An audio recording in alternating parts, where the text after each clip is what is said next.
దేవుడి నామానికి స్తోత్రములు. మీ అందరికీ కూడా ప్రభు పేరిట వందనములు తెలియజేస్తూ ఉన్నాను. ప్రతి దినములాగానే ఈరోజు కూడా దేవుడు మనతో ఒక మంచి వాగ్దానం మాట్లాడబోతూ ఉన్నాడు. మరి వాక్యాలు వినండి. ఒక ఉదయాన్నే లేచి దేవుని యొక్క వాక్యం వినటము ఎంతో అవసరం కాబట్టి అది మీరు వినండి, దాని ప్రకారం మీరు నడుచుకోండి. మరి ఇవాళ దేవుని యొక్క వాగ్దానం మనం చూస్తే ద్వితీయోపదేశకాండము 28వ అధ్యాయం మనం తీసినట్లయితే ద్వితీయోపదేశకాండము 28వ అధ్యాయము 8వ వచనం మనం చదువుకుందాం. 28వ అధ్యాయము 8వ వచనం చూస్తే, నీ కొట్లలోనూ నీవు చేయు ప్రయత్నములన్నిటిలోనూ నీకు దీవెన కలుగునట్లు యెహోవా ఆజ్ఞాపించును. నీ దేవుడైన యెహోవా నీకిచ్చుచున్న దేశంలో ఆయన నిన్ను ఆశీర్వదించును. దేవుని యొక్క వాగ్దానం చూస్తే మనము అనేక వ్యాపారం చేస్తూ ఉంటాం. ఒక రోజు అనేది అది మొదలవుతుందంటే కనుక మనం తొందరగా లేచి మరి మంచిగా రెడీ అయ్యి మన యొక్క పనులకు మనం వెళ్తూ ఉంటాం. మరి సాఫ్ట్వేర్ ఉద్యోగాలకు కానీ, మరి రోజువారీ పనులకు కానీ మనం వెళ్తూ ఉంటాం, బిజినెస్కి కానీ వెళ్తూ ఉంటాం. అలాగే మనము ఎన్నో కార్యముల కొరకు మనం ప్రయత్నిస్తూ ఉంటాము. ఏమండి, ఉద్యోగం రావాలని, పెళ్లి జరగాలని చెప్పి మనం ఎన్నో కార్యాల కోసము మనం ప్రయత్నిస్తూ ఉంటాం. అయితే ప్రియ దేవుని బిడ్డలారా, కార్యములు జరుగుతాయి. అలానే మన యొక్క వ్యాపారంలో కూడా అవి దీవించబడుతూ ఉంటాయి.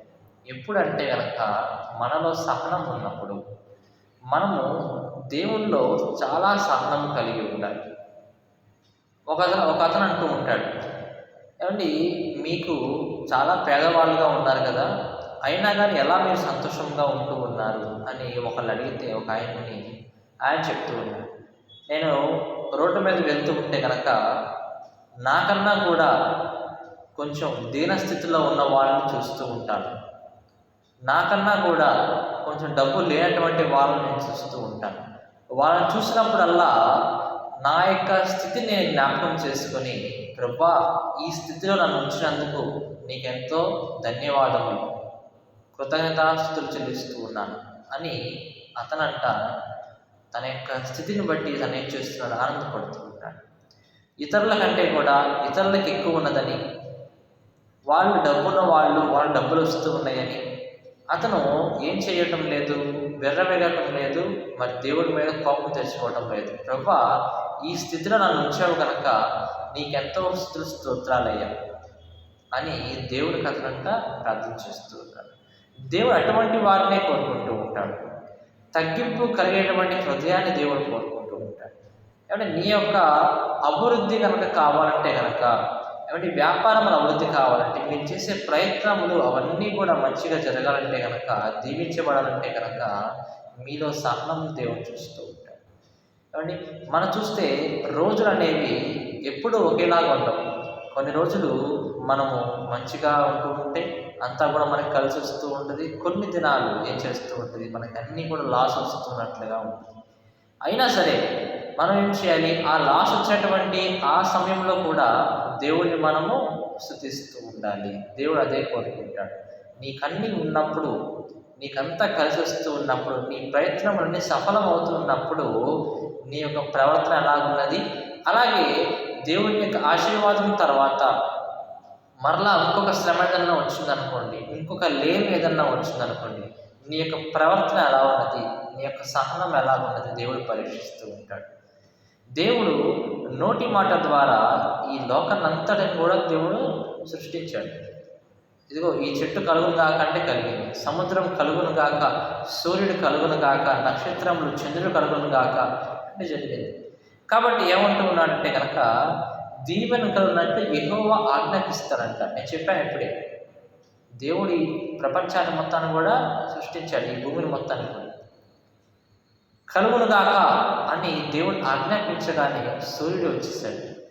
మరి చంద్రుడు కలుగును గాక అని ఆజ్ఞాపించినందుకు చంద్రుడు కూడా మనం వచ్చినట్లుగా మనం చూస్తూ ఉన్నాం కదండి. మానవుడిని మాత్రము ఆయన మట్టి ద్వారా చేసి మరి దేవుని యొక్క ఆయువు అనేది మనలో పోసాడు.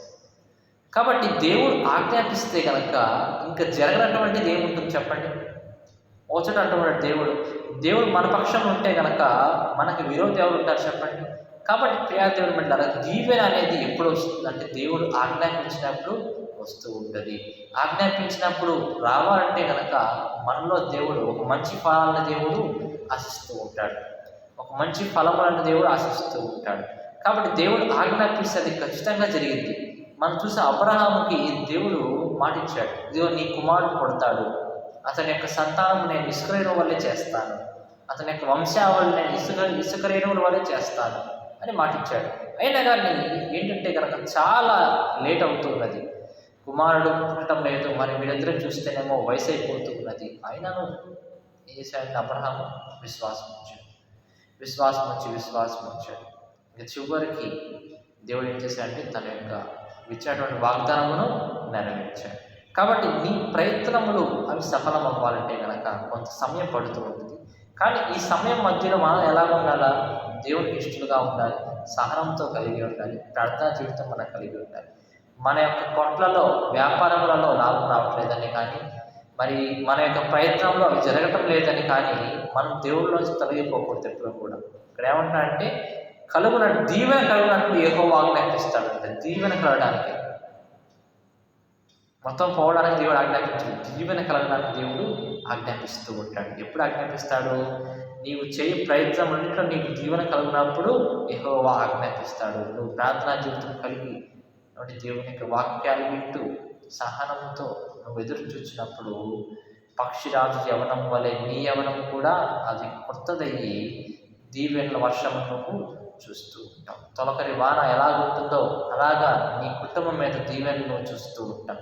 అలాగే నువ్వు ఉండేటటువంటి దేశంలో ఆయన ఎలా చేస్తాడంటే ఆశీర్వాదిస్తాడంట.